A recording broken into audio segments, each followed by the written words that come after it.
Good morning everyone, কেমন আছো তোমরা সবাই? আশা করছি সবাই খুব ভালো আছো। আমার চ্যানেলে আরেকটা নতুন ভিডিওতে তোমাদের সবাইকে ওয়েলকাম। আজ রবিবার, সকাল সকাল গেছিলাম পড়াতে, আর পড়িয়ে আসার পর বাবানকে আঁকতে দিয়ে আমি চলে এলাম একটু বাজারে, বেলতলা বাজারে গেছিলাম একটু চিকেন নিয়ে আসতে।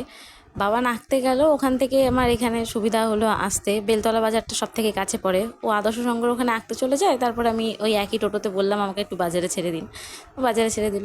আজকে রবিবারের বাজার বলে বেলতলা বাজারে অনেক মাছ বসেছে। আমি তো নিলাম চিকেন, নিয়ে বাড়ি যাই।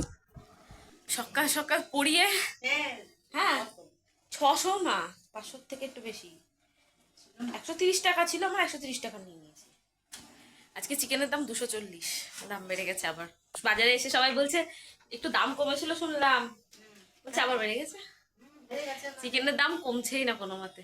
যাই হোক, পড়িয়ে এসে বাবানকে আঁকতে দিয়ে এলাম একেবারে। মাকে আবার যেতে হতো, কানতে কে যাবে? তুমি যাবো না আমি যাবো আবার? ওরা খাইনি, 10:30 11:30 বাজে। সকালবেলা লুচি করেছে। আগে লুচি করার জন্য বলতে হতো, এখন লুচি করার জন্য বলতে হয় না, এমনি এমনি বানায় রবিবারের সকালে। আর অন্য দিনগুলো তো বাবার বাড়ি থাকে না, তার থেকে বড় কথা অন্য দিনগুলো তো সকালবেলায় যেমন তেমন করে খেয়ে যায়, কিছু তেমন করে রুটি দুধ টুধ খেয়ে চলে যায়, ওর খুব একটা অসুবিধা হয় না ওইগুলো খেতে। ইভেন ওর যদি পরোটা টরোটা দেওয়া হয় ওর নাকি খেতে অসুবিধা হয়, তাই জন্য মা সকালবেলা ওগুলো বানায় না অন্যদিন। আজকে বানিয়েছিল ঘুগনি আর লুচি। দুপুরবেলায় হবে চিকেন। এইমাত্র গেলাম চিকেন নিয়ে এলাম। বাইরে দেখে মনে হচ্ছে না অতটা রোদ আছে, মানে মনে হচ্ছে গরম নেই, কিন্তু রোদ না থাকলেও গরমটা প্রচুর আছে। পেয়ে গেছি পুরো এটুকু এসে। যাই খাওয়া দাওয়াটা করে নিই।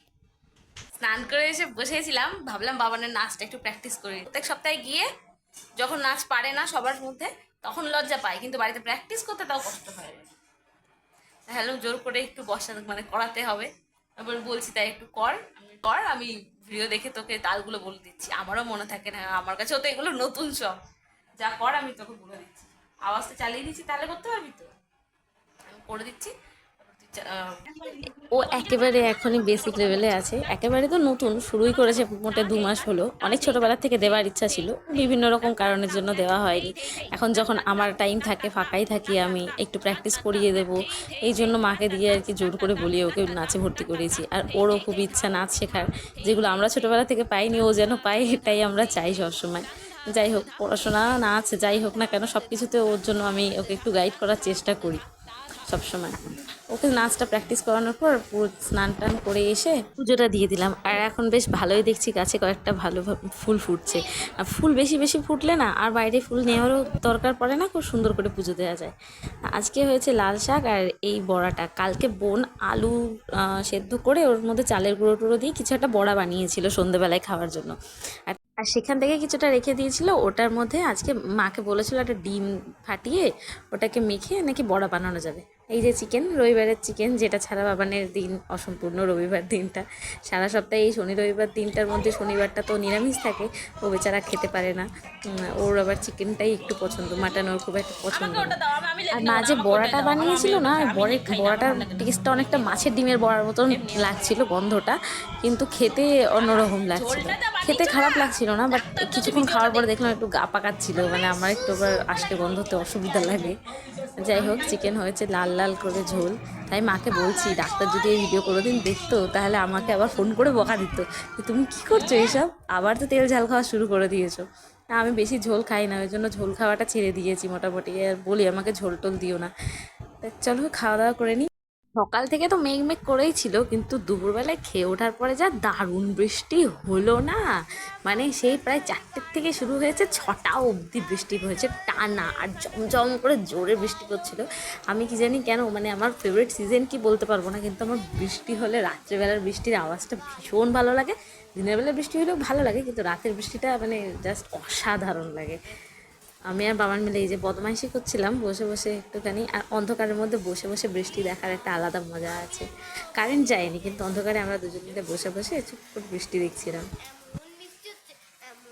গাছটা গলে গলে পড়ছে না তো মাটিটা? চুলটা বাঁধা থাকলে কি ভালো লাগে দেখতে, চুলটা খুলে দিলি কেন? আমার ভালো লাগছে। আজ যে 4টের থেকে বৃষ্টি শুরু হয়েছে, এত বৃষ্টি হয়েছে, আমার স্টুডেন্ট আজকে পড়তেই আসছে, কিন্তু আজকে অনেক সন্ধ্যা থেকে বাবার একটা ইভিএস এর কাজ করছিল, খাতাটা নিয়ে এসে দেখা যে 5খানা সেন্স অর্গান এঁকেছে, কি সুন্দর এঁকেছে খাতায়। একটা ইংলিশ ওয়ার্কটা ছিল। আচ্ছা, ইংলিশের ওয়ার্কশিটের মধ্যে ইভিএস মানে বলতো, বলে দে আমাকে ইভিএস মানে কি বলে দে, যদি কেউ না সবাই জানে ইভিএস মানে কি, যদি কোনো ছোট্ট বাচ্চা জানে না বলে দে। এনভায়রনমেন্টাল সায়েন্স হয়েছে, মানে বল আমি পরিবেশ হয়েছে, মানে কিরম বদ। এ বাবু খাতাটা একটু এনে দেখা, আর ইভিএস বইটা নিয়ে একটু পড়া পড়া ও আঁকাগুলো করে নিয়েছে, আর একেবারে বইটই গুছিয়ে রেখে দিয়েছে। কাল সকালবেলা স্কুল আছে, 2 দিন পরে কালকে স্কুলে যাবে। আজকে এতই বৃষ্টি পড়েছে যে একটু ছুটি ছিল, বাইরে বেরোবো, বাইরে বেরোনোর মতন সিচুয়েশনই হলো না। আর রাত্রেবেলা কিছু খেলাম না, সকালবেলায় ভুলভাল লুচি টুচি খাওয়া হয়েছে, তাই আবার দুপুরে মাংস খেয়েছি, আর খেতে ইচ্ছে করছিল না। তো তুমি খেলে কেন? তোমাকে তো বললাম খেতে না। কালকে সকালবেলায় আলুর পরোটা নিয়ে যাবে বাবান। আলুর পরোটাটা আটা দিয়ে বানাবে, ওই জন্যই বললো বানাই, নাহলে বলতাম থাক, আজকে ময়দা জিনিস খেয়েছো আর তেলে ভাজা বানাতে হবে না। আলু আটা দিয়ে বানাবে বলে বললাম, আলুর পরোটাটা বানাবে। তা ও স্কুলে নিয়ে যাবে, তাই সকাল সকাল তো অত সকালে করা সম্ভব হয় না রোজ দিন, আর মাও সকালবেলা একটু হাঁটতে বেরোয়, অসুবিধা হয়ে যায়। তাই আজ রাত্রেবেলায় আলুর পুরটা বানিয়ে রেডি করে আটাটাও মেখে রেখে দিচ্ছ, ওরটা হয়ে যাবে, ওরটা হয়ে যাবে, ওকে দিয়ে দিলে পরে আমাদেরটা নেয় বানিয়ে নেওয়া যাবে।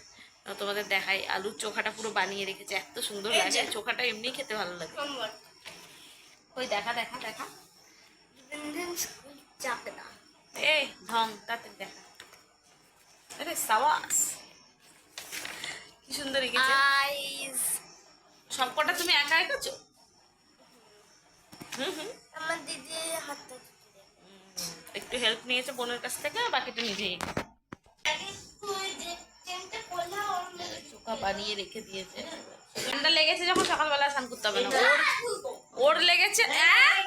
এই রাত্রিবেলায় গা ধুবি না এখন, না গা ধোয়ার দরকার নেই, ঠান্ডা অনেক আছে। ঠান্ডা এমন লেগেছে, এখন গলা আমার অল্প অল্প ব্যথা আছে। কাল রাতে নাকে সর্ষের তেল দিয়ে ঘুমিয়েছিলাম, একটু কমেছে, কিন্তু তাও এখনো পুরোটা কমেনি। আরেকদিন দিয়ে ঘুমালে ঠিক হয়ে যাবে।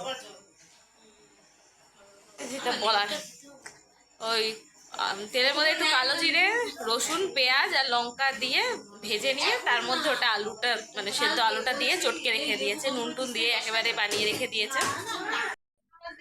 চলো আজকের ভিডিওটা এখানে শেষ করছি। সবাই সুস্থ থেকো, ভালো থেকো, আর ভিডিওটা শেষ অবধি দেখে থাকলে অবশ্যই একটা লাইক করে দিও, আর পারলে প্লিজ একটু শেয়ার করে দিও। টাটা, খুব তাড়াতাড়ি দেখা হবে একটা নতুন ভিডিওর সাথে। সবাই ভালো থেকো।